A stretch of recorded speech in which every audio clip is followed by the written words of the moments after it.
ತಮ್ಮೆಲ್ಲರಿಗೂ ವಚನ ವಾಹಿನಿ ಚಾನೆಲ್ಗೆ ಆತ್ಮೀಯವಾದ ಸ್ವಾಗತ.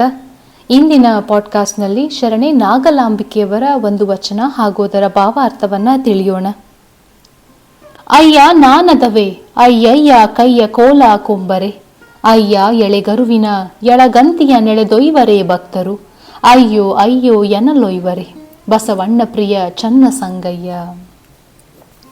ಇಲ್ಲಿ ಅದವೆ ಅಂದರೆ ಗಂಡನಿಂದ ಯಾವುದೋ ಕಾರಣಕ್ಕೆ ದೂರ ಉಳಿದವಳು, ಎಳೆಗಂತಿ ಅಂದರೆ ಬಾಣಂತಿ, ಆಗ ತಾನೇ ಪ್ರಸವ ಆದಂತಹ ಒಂದು ಬಾಣಂತಿ. ಅಯ್ಯ ನಾನದವೆ ಅಯ್ಯಯ್ಯ ಕೈಯ ಕೋಲ ಕೊಂಬರೆ, ಅಯ್ಯ ಎಳೆಗರುವಿನ ಎಳೆಗಂತಿಯ ನೆಳೆದೊಯ್ವರೇ ಭಕ್ತರು, ಅಯ್ಯೋ ಅಯ್ಯೋ ಎನಲೊಯ್ವರೆ ಚನ್ನ ಬಸವಣ್ಣ ಪ್ರಿಯ ಚನ್ನ ಸಂಗಯ್ಯ.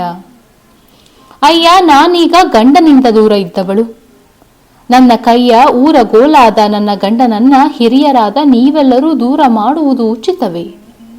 ಇದರಿಂದ ನಿಮಗೆಂತ ಸುಖ ಸಿಗುತ್ತೆ? ಗಂಡ ಹೆಂಡತಿಯ ಸುಖವನ್ನ ವಂಚಿಸುವ ನಿಮಗೆ ಒಳ್ಳೆಯದಾಗಬಹುದೇ? ನನ್ನ ಕೈಯ ಕೋಲನ್ನ ಕಿತ್ತುಕೊಂಡು ನೀವೇನು ಸಾಧಿಸುವಿರಿ?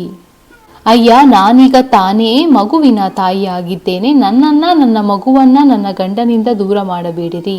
ನಿಮ್ಮಲ್ಲಿ ನಾನಿಷ್ಟೊಂದು ಪ್ರಾರ್ಥಿಸಿಕೊಂಡರೂ ಒಳ್ಳೆಯ ಸಂಸ್ಕಾರವನ್ನ ಪಡೆದ ನೀವು ನನ್ನ ಗಂಡನನ್ನ ನನ್ನಿಂದ ದೂರ ಮಾಡುತ್ತಿರುವಿರಿ. ಇದರಿಂದ ನಿಮಗಾಗುವ ಲಾಭವೇನು? ತಿಳಿದವರಿಗಿದು ಒಳ್ಳೆಯದಲ್ಲ ಎಂದಿದ್ದಾಳೆ. ಅಯ್ಯ ನಾನದವೇ ಅಯ್ಯಯ್ಯ ಕೈಯ ಕೋಲ ಕೊಂಬರೆ, ಅಯ್ಯ ಎಳೆಗರುವಿನ ಎಳೆಗಂತಿಯ ನೆಳೆದೊಯ್ವರೇ ಭಕ್ತರು, ಅಯ್ಯೋ ಅಯ್ಯೋ ಎನಲೊಯ್ವರೆ ಬಸವಣ್ಣ ಪ್ರಿಯ ಚನ್ನ ಸಂಗಯ್ಯ. ಬಸವಣ್ಣ ಪ್ರಿಯ ಚನ್ನ ಸಂಗಯ್ಯ. ನಾಗಲಾಂಬಿಕೆಯವರ ಜೀವನ ಚರಿತ್ರೆ ನಿಮಗೆ ಗೊತ್ತಿಲ್ಲ ಅಂದರೆ ಮುಂದೆ ಬರುವ ಪಾಡ್ಕಾಸ್ಟ್ಗಳಲ್ಲಿ ಅದನ್ನು ನಿಮ್ಮ ಮುಂದಿಡುವ ಪ್ರಯತ್ನವನ್ನು ಮಾಡ್ತೀನಿ. ಅವರು ಹುಟ್ಟಿ ಬೆಳೆದದ್ದು ಬಸವಣ್ಣನವರ ಜೊತೆ ಆದರೂ ಕೂಡ ಬಹು ಬೇಗನೆ ಅವರ ಮದುವೆಯಾಗಿ ಅವರ ಜೀವನ ಹೇಗಿತ್ತು, ಬಸವಣ್ಣನವರ ಜೊತೆನೇ ಆಕೆ ಕೂಡ ಹೋಗ್ತಾಳೆ, ಮಹಾಮನೆಯಲ್ಲಿ ತಂಗಿರ್ತಾಳೆ. ಅದೆಲ್ಲದರ ಸನ್ನಿವೇಶವನ್ನು ಮುಂದೆ ಬರುವಂಥ ಪಾಡ್ಕಾಸ್ಟ್ಗಳಲ್ಲಿ ನಾವು ತಿಳಿಯೋಣ ಅಂತ ಹೇಳ್ತಾ, ಮುಂದೆ ಬರುವ ಅಧ್ಯಾಯದಲ್ಲಿ ಮತ್ತೆ ನಾನು ನಿಮ್ಮನ್ನು ಭೇಟಿ ಮಾಡ್ತೇನೆ. ಶರಣಾರ್ಥಿಗಳು.